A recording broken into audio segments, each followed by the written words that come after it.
Le pipi au lit après l'âge de 5 ans commence à inquiéter plus d'un parent sous nos toits, encore appelé l'énurésie nocturne. Alors, quelles sont les manifestations sur la victime? Quelles sont les conséquences sur la victime, mais aussi sur les autres membres de la famille?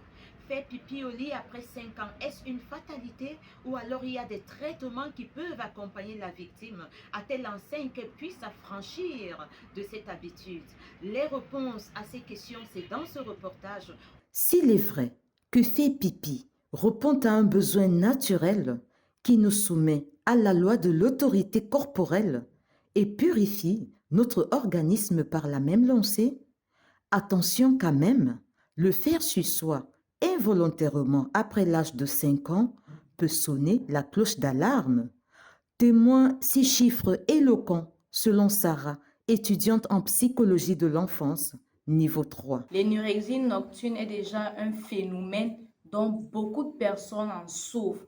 Déjà, comme statistique, nous avons remarqué que 15% sont des enfants de 5 ans, 10% sont des enfants de 8 ans, 3% sont des adolescents, même les adultes en souffrent parce que 2% de la population sont des adultes. Inquiétant, oui. Peut-être serait-il judicieux de marquer un arrêt pour se pencher davantage sur le sujet. Étymologiquement, énu, faire pipi, et résie, sur soi. Donc, l'énurésie nocturne peut être définie simplement comme le fait d'uriner involontairement et inconsciemment sur soi durant le sommeil. Comme type d'énurésie, nous avons deux types. On a le type primaire qui touche 80% de cas d'énurésie nocturne et 20% c'est l'énurésie secondaire. L'énurésie primaire, très généralement, est causée par des facteurs physiologiques, contrairement à l'énurésie secondaire qui est causée par des facteurs, très souvent par des facteurs psychologiques. Le facteur hormonal ici, il y a un constat qui est fait. L'antidiurétique, qui est l'hormone qui est censé régulariser la quantité d'urine produit la nuit, est sécrétée de façon minimale. Donc, raison pour laquelle ces personnes-là, avec la vessie pleine, la personne va faire pipi sur elle. Un mal silencieux et sournois dont les causes sont inhérentes à la victime et les conséquences pouvant avoir une longue portée. Lorsque un des parents a eu à souffrir de l'énurésie durant son enfance, il y a 44% de chances que leur enfant en souffre également. Et lorsque ce sont les deux parents qui ont eu à souffrir de cela, il y a 90% de chances que l'enfant également en souffre. Dans la nature, on constate qu'en saison pluvieuse, l'enfant fait plus pipi. Même toi, une grande personne, puisque le taux de température est plus élevé. Il fait beaucoup froid. Que tu boives de l'eau ou pas, tu vas faire pipi. Prenons l'exemple sur nous, les grandes personnes. Tu n'as pas bu, tu pisses. Tu bois, tu pisses. Donc, par contre, les enfants, ils ne s'en rendent pas compte. Elles sont en train de faire pipi sur eux. Heureusement, pas de place pour la fatalité.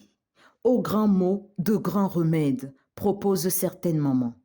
Le parent qui constate que l'enfant de 6 ans, 7 ans, 8 ans, au-delà de l'âge de 0 à 5 ans, il faut quoi? Qu'est-ce qu'il y a comme remède à l'instant? On doit déjà tomber dans la forêt, on cherche à trouver des nids de fourmis. Et quand l'enfant est réveillé, aux heures de 11h midi, on essaye d'amener l'enfant. Ce n'est pas le déshabiller. Même avec les chaussures, l'enfant doit se retrouver dans le nid de fourmis. Et quand l'enfant se retrouve là, c'est la peur juste. On doit essayer d'ouvrir le nid des fourmis. On le fait monter dans le nid de cette fourmi, et ce qui fait que la fourmi doit le chatouiller de la tête aux pieds, les mains et tout le corps. La question à le poser, c'est: tu vas encore faire pipi sur le lit? Non maman, non papa. Tu vas encore le faire? Je ne dois plus te taper. C'est ici que tu vas te retrouver désormais si tu fais encore pipi sur ton lit.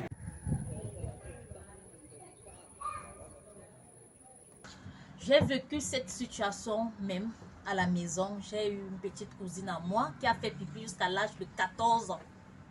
Au point où personne ne voulait dormir avec elle. Parce que quand tu dormais avec elle, puisqu'elle pissait abondamment, tu dors avec elle. Le matin, toi, tu es mouillé. Et pour parler à ça, nous, on a préféré l'humiliation, puisque déjà, le fait de la réveiller après chaque 3 heures de temps pour aller faire pipi n'a pas fonctionné.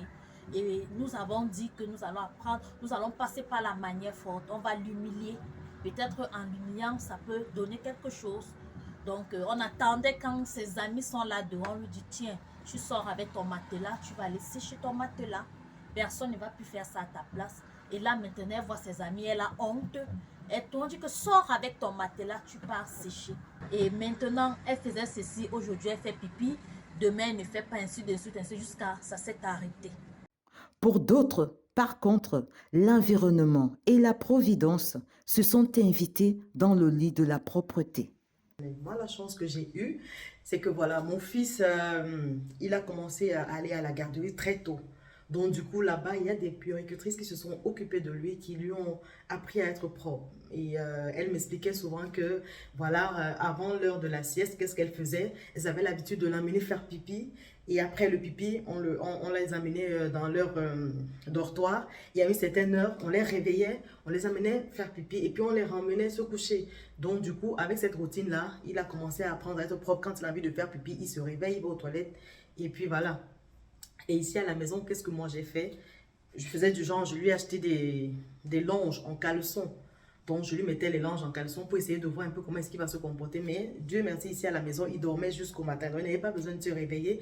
Et j'ai constaté que la couche, elle était tout le temps sèche. Reste que pour Sarah, la psychologie de l'enfance, quant à elle, suggère patience et discrétion comme clé de la réussite. Déjà, nos mamans sont beaucoup à féliciter parce que si on remarque bien, il y a des mamans qui sont conscientes que les enfants urinent qui font pipi au lit.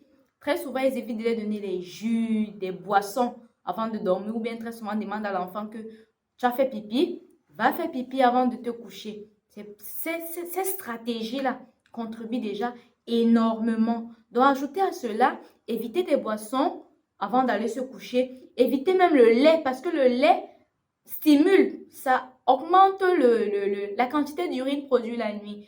Éviter des fruits, on sait que les fruits sont bons pour la santé, c'est vrai, mais éviter avant d'aller dormir pour ces enfants qui en souffrent.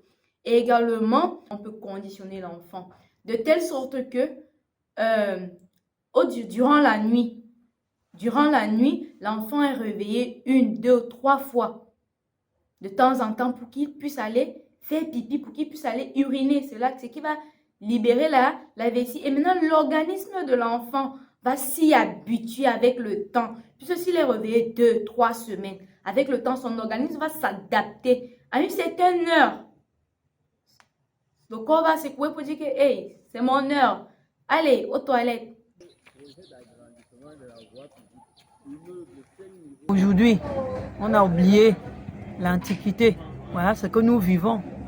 Nos enfants pissent au lit de 0 à 20 ans.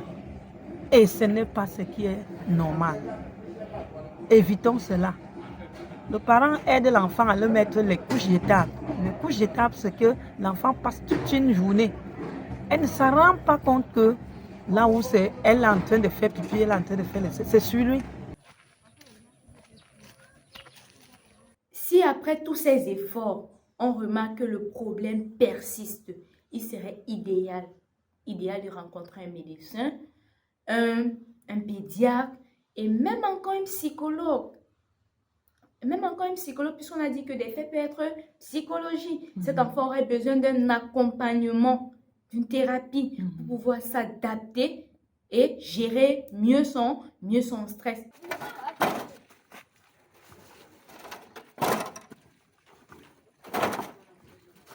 La femme du Nord allait vers ce côté. La femme du Nord, elle n'est pas là pour gagner l'enfant à la couche jetable. Elle est encore dans le mode d'antiquité. C'est-à-dire, elle croise le pied au réveil du matin. Elle fait asseoir l'enfant. L'enfant, soit elle fait pipi, soit elle fait l'aisselle.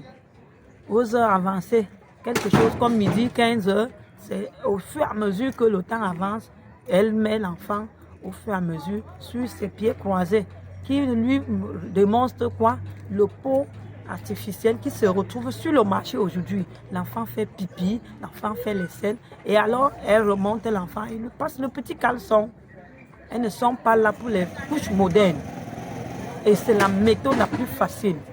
Le parent doit être éveillé.